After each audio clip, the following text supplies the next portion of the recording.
Hi friends, welcome back to Dysfunction Exposed. This is the last episode for season 4. Now, I've told you a lot about what happened within the corporate environment, but I haven't really gone into the specifics of what was happening outside that environment. So even though there was shit in that one, there was shit elsewhere as well. Of course there was. And one thing that is such a blasé statement to make, especially when you get to around 19, 20, people say to you like, well, rather than give your dad that money, why didn't you just go? Why didn't you just leave and go and do it yourself? And it's a very good question. And under normal circumstances, I probably would have had the freedom to do that. But this is where the complexity of this relationship gets heavy. Because now he'd come back from Cyprus, he's had his time, he's had his fun. We don't know how long this clock's ticking. But that's still in my mind. I'm now 22, 23. I was told this man was supposed to die a long time ago. So as far as I'm concerned, he's living on borrowed time because this was never supposed to be part of the timeline. And that fucked with me. How could it not? I was the only child left in that situation who was, A, prepared to deal with my dad and the shit that came with him. And there was this immense guilt. I had so much guilt for a situation that was never mine to feel guilty about. But I couldn't leave him. I couldn't leave him because I knew he had no one else. I knew his other kids didn't give two shinies because they'd already fucked off. They're done. They've seen it. They're out. And I've said before, I could never be mad at them for that. I could never be mad for my siblings to want to put their own mental health first. I just wish they would have considered mine. But now I've probably got a lot more about me than they have. So I'm not going to be mad. That was a blessing in disguise as far as I'm concerned at this point. But this immense guilt, I don't think people could ever understand because they'd say, just leave. Just leave. I can't. I feel so guilty that no one else cares about this individual, that weight is all on me. It's like it was complete role reversal. It was as if I turned into the parent and he'd turned into the child. Now that dynamic's off. And that was his lack of awareness. That was him not doing any work on himself. And I can't be angry at that anymore either, because I'm now conscious of the fact that I've done mine. He didn't do his. That isn't mine to deal with. That was never mine to deal with. I was a victim of circumstance. But will I let that define me? Fuck no. Fuck no. Not happening. Not happening.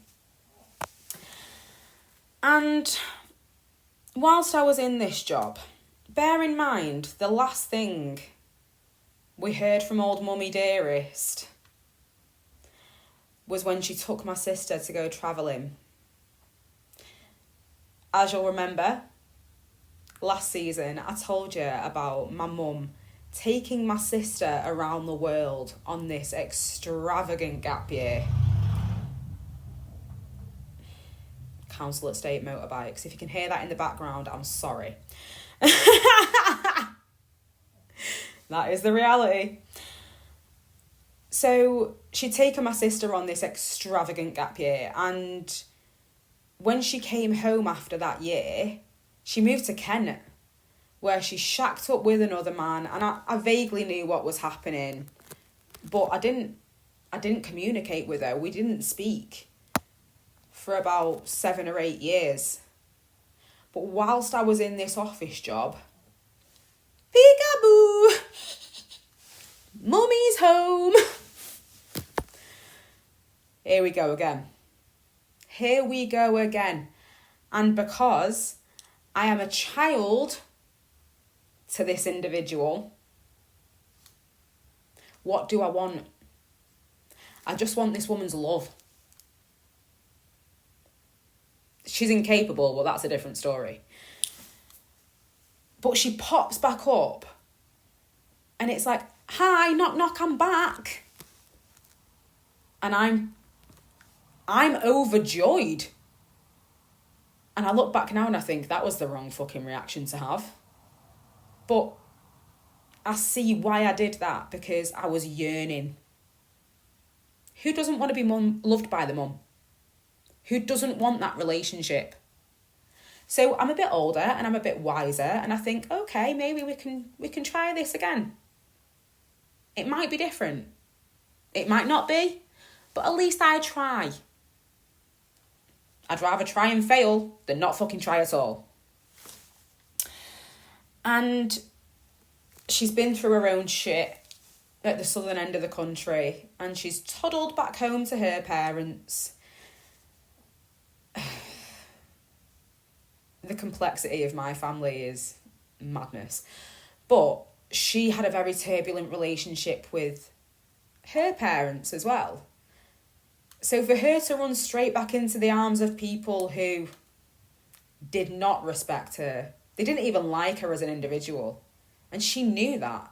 She knew that from a very young age, but that was the only safety she could get to. And that's what she chose. So she's back, and we're trying to get this relationship going. It was being built on sand. That's the best way I can describe it. Because nothing's changed in her mentals. She's an adult in that situation. I'm still just being fucking whirlpooled through all the shit that I'm still going through and I'm still trying to deal with, but not having any clue how to approach it or deal with it. And it's like, I mean this in the nicest possible way, but my mum was always an individual who needed a man.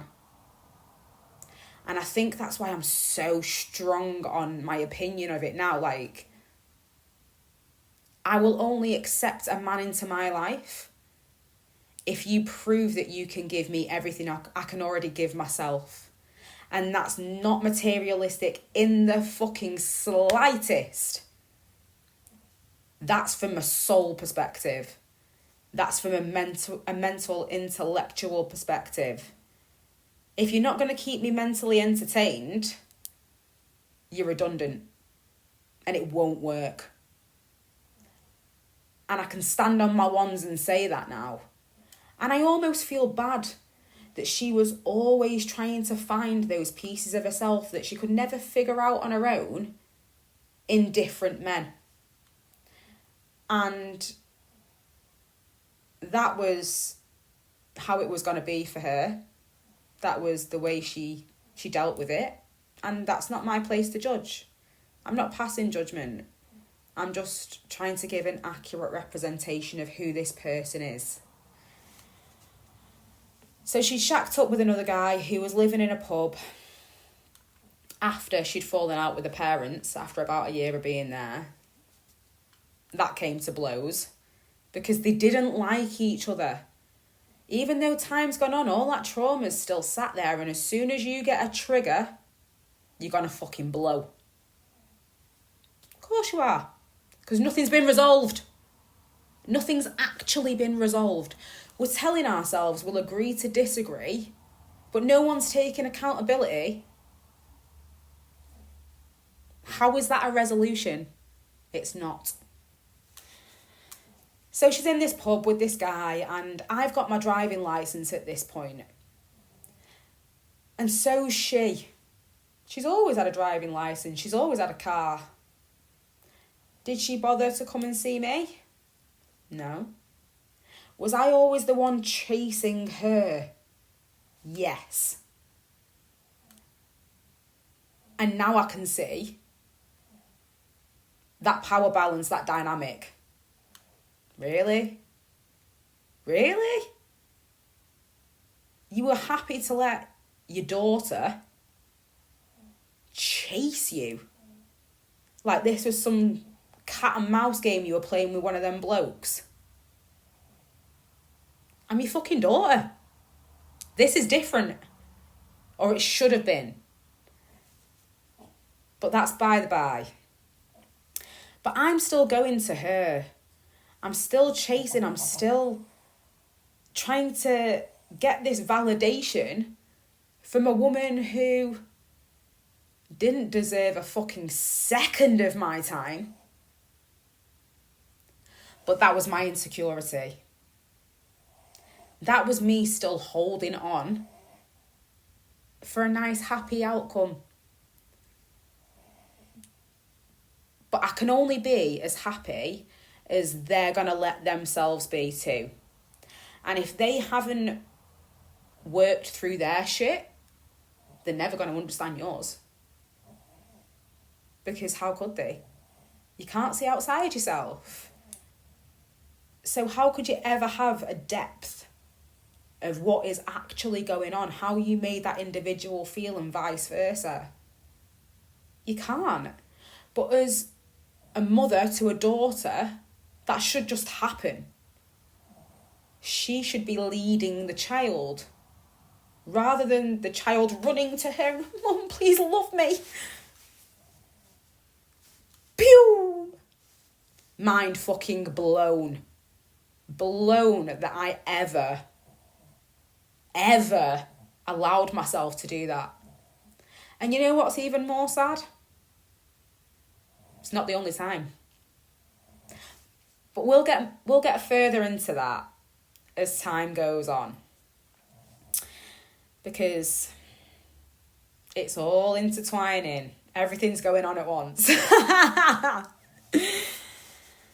And at that time, my brother was living independently and he wasn't too far either. And we weren't close. I'd be lying. I'd be a fucking liar if I said that we were close. We weren't. We saw each other every now and then, and it was usually when my dad was in Cyprus. We'd go, oh, do you want to go and grab a pizza or something? And we tried. We tried to build something together. And the time we spent together was lovely. There was never that resistance with my brother. We didn't have the same communication styles at all. But we'd go and watch films together and we'd just go and eat pizza and chat shit. And on one of these occasions, I remember it like it was yesterday. Because you don't forget. A moment like this, you don't forget. Okay. So we sat there scranning a Pizza Hut buffet after we'd just gone and seen something at the cinema. And we're just talking generally. And I'm 21, 22, remember. So I know what's going on. I've formed my own opinions, but I'm still an angry gremlin.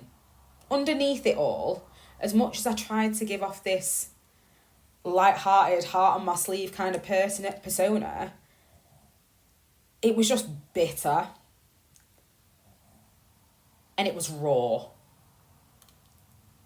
And why am I getting emotional? Deep breath.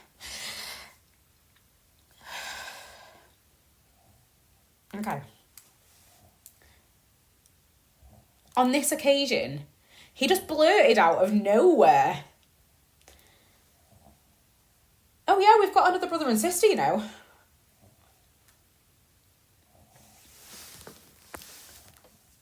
Pizza went down. I'm a fucking big girl. Pizza don't go down for fucking nobody. And I looked at him. Fuck are you talking about? Since birth, there's only been me, my brother, and my sister.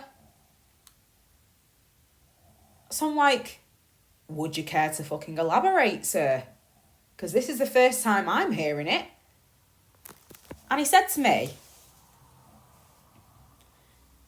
"Yeah, so before we were born, whilst Dad was living and working in Germany, before him and my mum had ever even crossed paths, he had 2 kids with a woman." You're telling me I've been dealing with this shit show of a family and there's 2 other people out there in my direct bloodline that could have been there the whole time? Why the fuck were they not? Who are these people? I had so many questions that my brother couldn't answer because he didn't know. He did not know. He knew we had siblings. We don't even know these people's names. Couldn't tell you. Because when it did get to the interrogation that, oh, you better believe, when my dad came back from Cyprus and I had to pick him up from the airport, I was fucking furious. How'd you keep that from someone? Oh yeah, there's just 2 random fucking siblings wandering around. Could have passed them in the street. I would never know who they were. Unless you're an absolute doppelganger, then potentially. But it's not like we're going to go and get DNA tests on the back of doppelgangerness, is it? Do you know what I mean? So I picked my dad up from the airport. And I'm sat in my Clio. And I'm seething. And I'm thinking, how the fuck do I approach this? And we're driving home and he's all, "Oh my God, it's so good to see you. Thank you for coming to get me." Again, parent-child dynamic. Flipped. It's weird. And I looked at him and I went, "Do you want to tell me about my other brother and sister?" Silence. Pure silence. And he looked at me as if, like, how the fuck do you know this? And I'm looking at him like, how the fuck have you never told me this? Do you not think I deserve to know? No. That not an automatic right to understand who's in your bloodline? No. Fuck off. Fuck off. So as you can imagine, the rage is there. The anger is there. Because what an injustice. I'm not only facing injustice from multiple other people along the way, I'm getting more of it from my family. Blood's thicker than water. Is it? So after the silence broke, he went, "How do you know about that?" Because your son told me. He's got an extra 5, what is he? 7, 8 years older than me, something like that. We're not really close, so I don't pay attention to those details anymore. And I know that sounds horrible, but I'm not in their life, they're not in mine. So if it's irrelevant to me, it's gone. And we got into the conversation, and I said, "Do you even know who these people are? Can you even remember this woman's name?" Nada. Nothing. Couldn't tell me this woman's name, couldn't tell me the kids' names, because This woman got pregnant in the UK with these 2 kids while my dad was fucking around. And then he decided to go to Germany and work for 10 years. He fucked those kids right off. And this is the man I'm putting on a pedestal. My perception of my dad, boom, gone. Done. Who I thought was this person I should be idolising, oh, I've been mistaken. And that hurts. I think that is the biggest kick in the dick. I believed you. I trusted you. For what? For what? Because now I can't believe a word that comes out your mouth.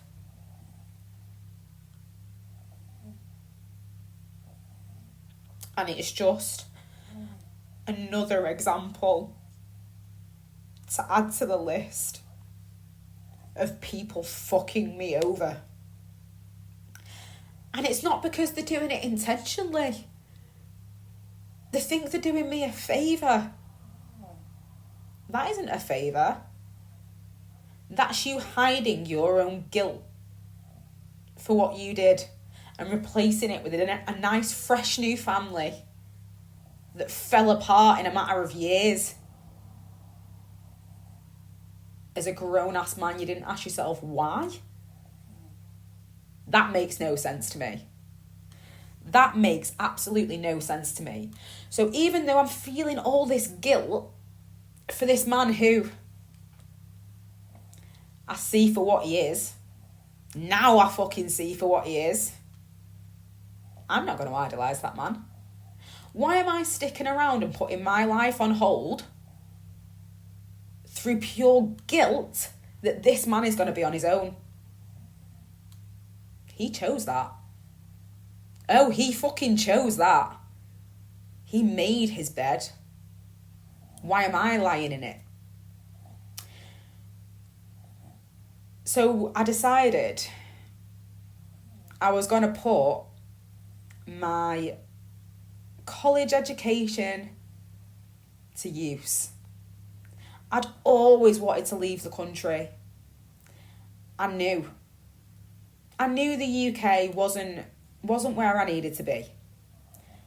And do I believe it still is? No. But I'm here, and this is what we do, and this is how we move. But I decided I'm going to do something for me. Fuck the rest of you. I'm going to go and be a rep. That's what I'm going to do. And that is where I'm going to leave the final episode of season 4, because we move to a whole different country in the next episode. You know it's going to be juicy. But this has been Dysfunction Exposed, Series 4, complete. I'm so sorry it took so long. But now we're in the rhythm. Be ready, because season 5's coming soon.